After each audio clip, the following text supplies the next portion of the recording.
pessoal, tudo bem? Professor Paulo Gereba de História. Nossa aula de hoje, nós iremos pensar sobre a escravidão na América Portuguesa, ou seja, a escravidão no período colonial do Brasil. Na verdade, iremos discutir dominação e resistência. É evidente que quando se para falar sobre essa escravidão e se discute os mecanismos de dominação, porque nós temos vários mecanismos de dominação utilizados pelos europeus em relação à utilização da escravidão africana. Observe que a escravidão africana ela faz parte de um projeto do Estado Nacional Português. Ela faz parte de um projeto do mercantilismo português. Ela está inserida dentro do chamado Pacto Colonial Português. Então, a escravidão africana, ela faz parte de um projeto de um Estado Nacional Português, por conta das suas práticas mercantilistas e até mesmo o sistema colonial que ele vai implantar aqui na América Portuguesa, ou Pacto Colonial. Dentro dessa lógica, nós temos uma escravidão que, por exemplo, lá na África, quando se observa o movimento dos traficantes, dos comerciantes e traficantes de escravos, na verdade, esse movimento é um movimento que a gente vai poder observar lá no continente africano, um movimento onde eles irão adquirir esses escravos africanos a um preço baixo. O custo que eles gastam na aquisição desses escravos lá na África, esse custo para adquirir essa mão de obra é um custo baixo. Você tem um custo inferior. E eles vendem aqui no Novo Mundo, na América, no caso específico aqui na América Portuguesa, aqui no Brasil, quando esses escravos africanos são traficados para cá, através do chamado tráfico negreiro internacional, do tráfico do transatlântico, isso mostra que o preço da venda desse escravo aqui é muito maior do que o preço que eles estão adquirindo esse escravo lá na África. Inclusive na África, eles vão adquirir esses escravos, muitos comerciantes estão adquirindo esses escravos utilizando atividades econômicas que eram desenvolvidas no mercado interno aqui do Brasil. Atividades econômicas como, por exemplo, o tabaco, o aguardente, que eram atividades econômicas desenvolvidas aqui na América Portuguesa, no Brasil. Esses traficantes utilizavam essas atividades econômicas, como o tabaco e o aguardente, como moeda de troca. Usavam como moeda de troca para adquirir esses escravos africanos. E quando eles chegavam aqui, eles vendiam esses escravos com um preço muito maior. Ou seja, lucro. O tráfico internacional de escravo, o tráfico do transatlântico, África-Brasil, ele está gerando lucro para os comerciantes que estão envolvidos nesse tráfico internacional. Observe que para se tornar um escravo, certo? Porque você observa as discussões lá na África, por exemplo, para se tornar um escravo, você analisando a escravidão africana, você percebe o quê? Os derrotados de guerra. Os derrotados de guerra, eles se tornavam escravos na África e muitos deles eram negociados por aquelas outras tribos que, evidentemente, venciam. Uma outra coisa é a escravidão na África, acontece também, é o que alguns chamam de escravidão doméstica. A escravidão na África ocorre também por condenação de certos crimes, né? Alguns deles na África eram, evidentemente, o africano era condenado por determinados crimes, e isso levava ao processo de escravidão, né? E alguns deles eram negociados por tráfico internacional. Outra coisa, sequestros. Acontece também sequestros, e esses africanos que eram sequestrados acabavam também, alguns deles, entrando no tráfico internacional que traziam para o Brasil. Outra coisa, a chamada escravidão voluntária para fugir da fome e da miséria, uma forma de fugir da fome e da miséria. Alguns deles se prontificavam, né? Acabavam sofrendo uma espécie de escravidão voluntária, né? E alguns desses também vão ser, evidentemente, utilizados no tráfico internacional de escravos.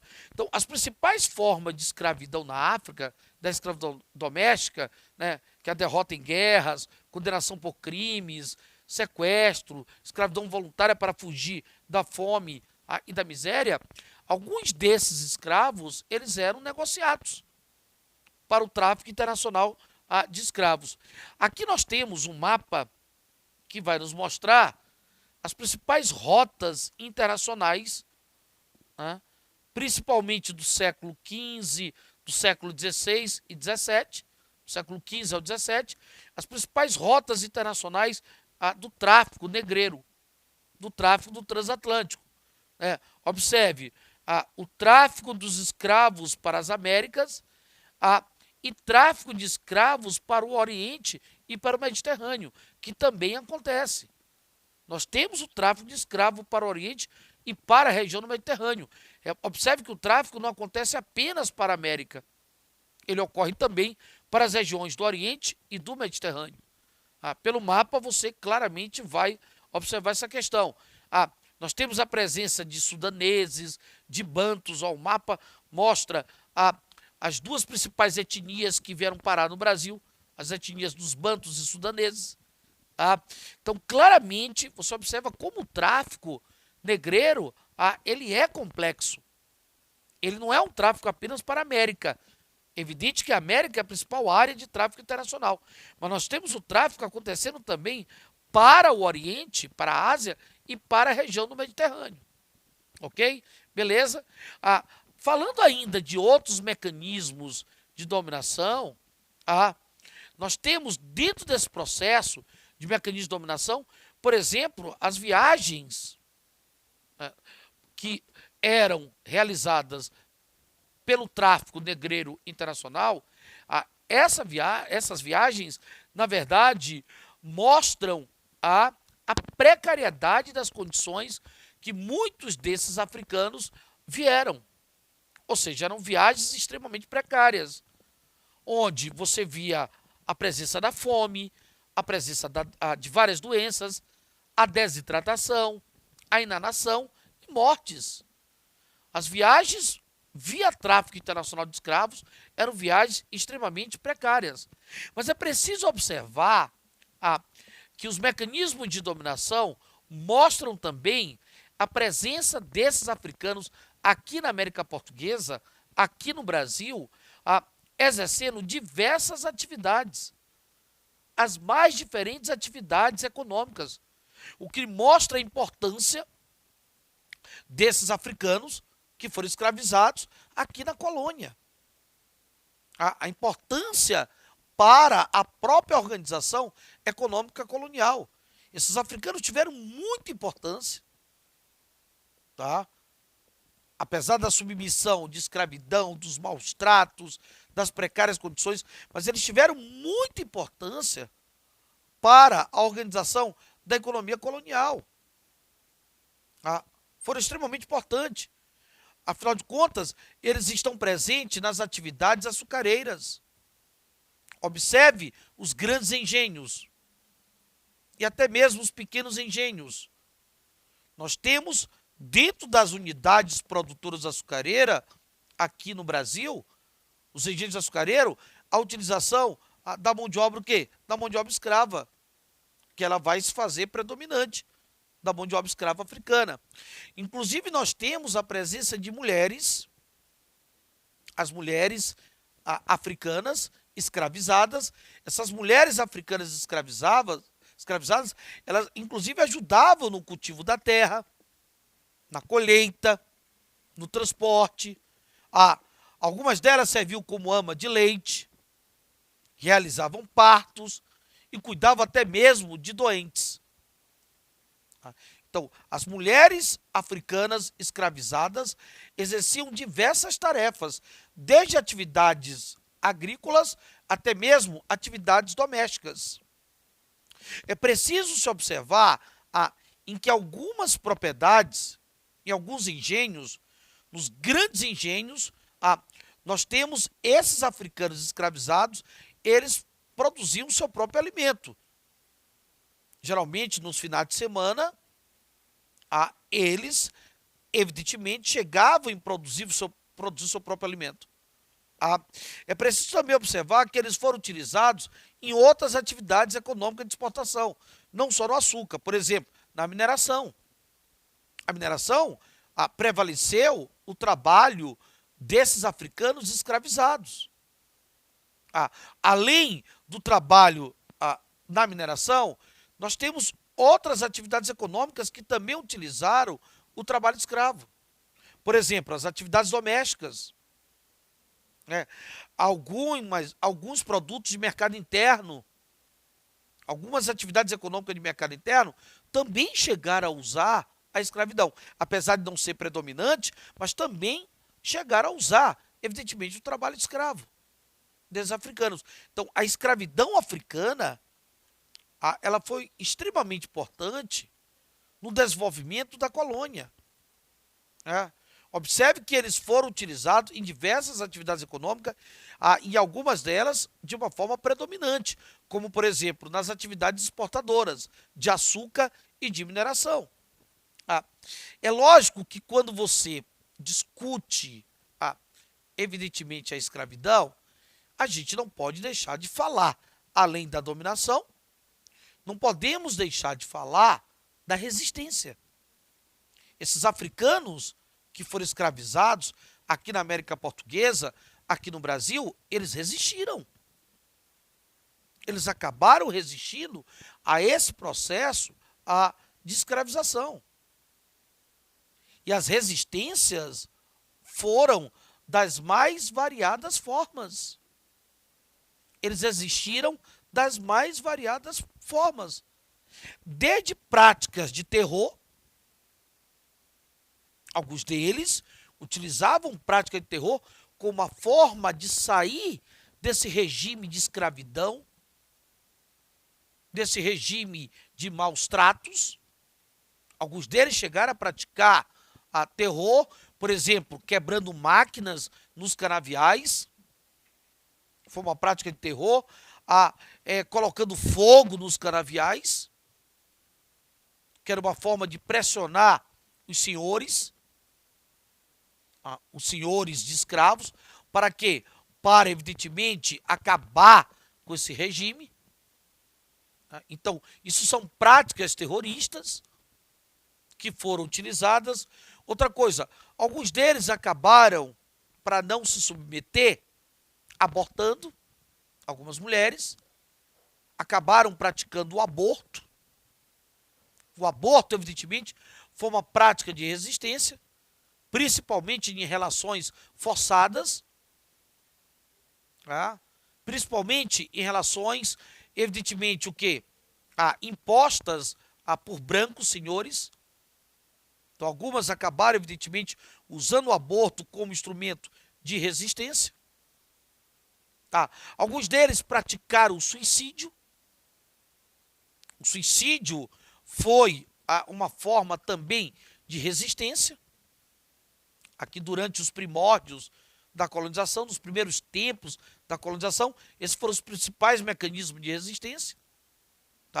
Praticar o suicídio como uma forma de quê? Uma forma de não mais submeter aquele regime de exploração, aquele regime de trabalho forçado, aos maus tratos. Então, alguns acabaram, evidentemente, se submetendo às práticas de suicídio. Outros, inclusive, se nós analisarmos, alguns deles acabaram adquirindo algumas doenças. Uma das principais foi o banzo. O banzo, hoje nós chamaríamos de depressão. O banzo nós chamaríamos de depressão. Alguns deles, quando vieram, sentiu muita saudade da sua terra natal. Além de sentir saudade da sua terra natal, eles acabavam ficando psicologicamente afetados, não só pela saudade, mas também pelos maus tratos, pela submissão à escravidão. Então, eles acabaram ficando psicologicamente deprimidos, certo? E com certeza a depressão acabou levando o quê? A morte de milhares de africanos. Muitos africanos acabaram morrendo por conta da depressão, né? E lógico, acima de tudo, uma depressão causada pelo quê? Pela forma como eles eram tratados, pelos maus tratos que recebiam, pela falta de liberdade e até mesmo por uma diáspora forçada, que eles vieram da África para o Brasil de uma forma forçada. É preciso observar com bastante cuidado. Agora, com certeza, uma das principais formas de resistência foram as fugas. As fugas foram uma das principais formas de resistência. Tá? As fugas que ocorriam de uma forma individual e até mesmo coletivas. Eu diria muito mais coletivas. E nesse processo de fugas coletivas, eles formaram quilombos. Os quilombos eram uma principal forma de resistência a essa escravidão.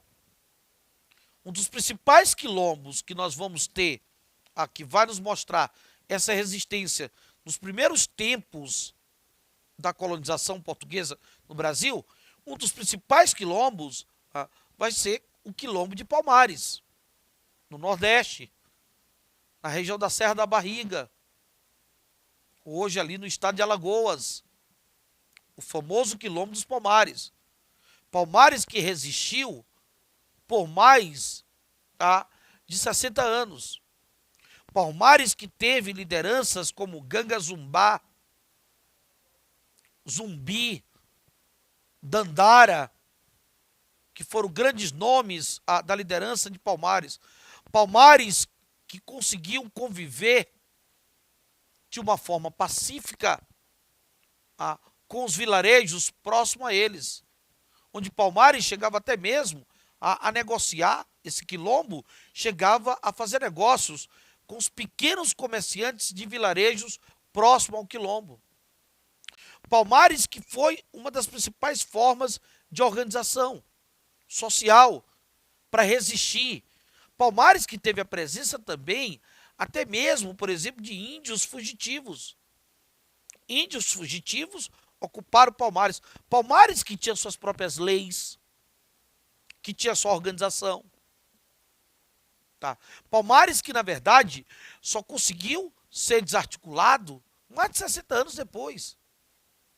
Foram várias tentativas para acabar com essa resistência por parte das autoridades que representavam o Estado português aqui ou das elites escravagistas. Foram várias tentativas. Observe que foi através do sertanismo de contrato, que é um tipo de bandeira, é que nós teremos, evidentemente, a desarticulação de Palmares.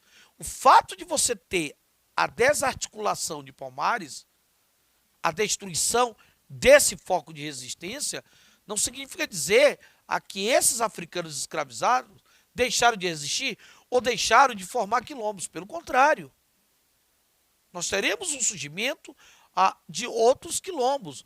Nós teremos a presença das fugas.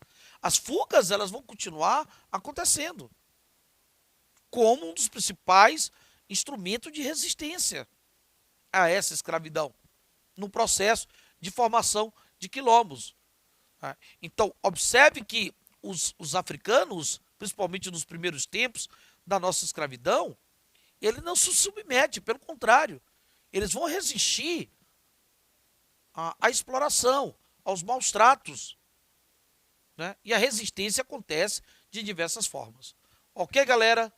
Um grande abraço e até o nosso próximo encontro.